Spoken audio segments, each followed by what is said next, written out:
My name is Dr. Anthony Levatino. I'm a practicing obstetrician-gynecologist and I've performed over 1,200 abortions. Today I'm going to describe a second trimester surgical abortion called dilatation and evacuation, or D&E.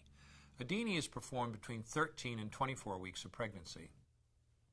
After administering anesthesia, the abortionist uses a weighted speculum, like this one, that opens the vagina widely. Because second trimester babies are so large, this greater access facilitates a late-term abortion. Late-term abortion requires that the cervix be prepared 24 to 48 hours in advance with laminaria. Laminaria is a type of sterilized seaweed that absorbs water over 8 to 12 hours and swells to several times its original diameter. Once removed, metal dilators can be used to further open the cervix as needed. Once the cervix has been stretched open, the suction tube is placed inside. A baby at 20 weeks gestation is as big as the length of my hand, from head to rump, not counting the legs. The suction machine is turned on, and pale yellow amniotic fluid surrounding the baby is suctioned out through the catheters. With babies this big, they don't fit through catheters this size. The baby's bones and skull are too strong to be torn apart by suction alone. This is a Sofer clamp. A Sofer clamp is made of stainless steel. It's about 13 inches long. The business end is about 2.5 inches long and 1/2 inch wide, and there are rows of sharp teeth. This is a grasping instrument. When it gets a hold of something, it does not let go.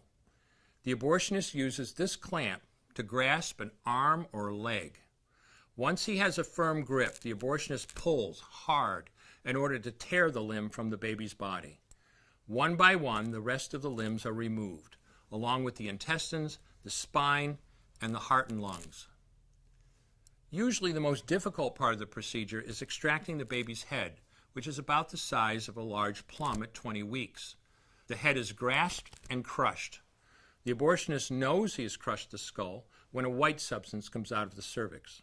This was the baby's brains. The abortionist then removes skull pieces. He removes the placenta and any leftover parts of the baby with a curette, scraping the lining of the uterus for any remaining tissue.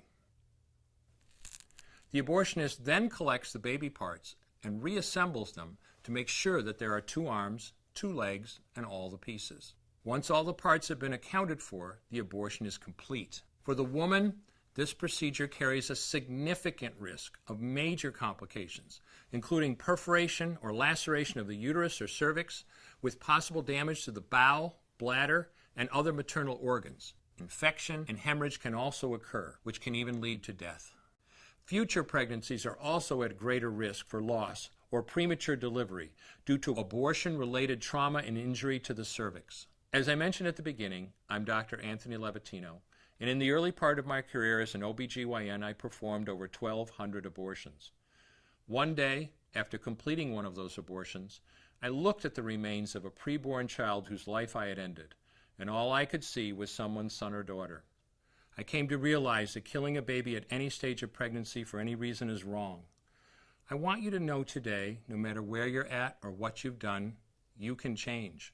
Make a decision today to protect the preborn. Thank you for your time. I will no longer do any more abortions. When you finally figure out that killing a baby that big for money is wrong, that it doesn't take you too long to figure out it doesn't matter if the baby is this big or this big or this big or maybe even this big, it's all the same. And I haven't done any since then and I never will.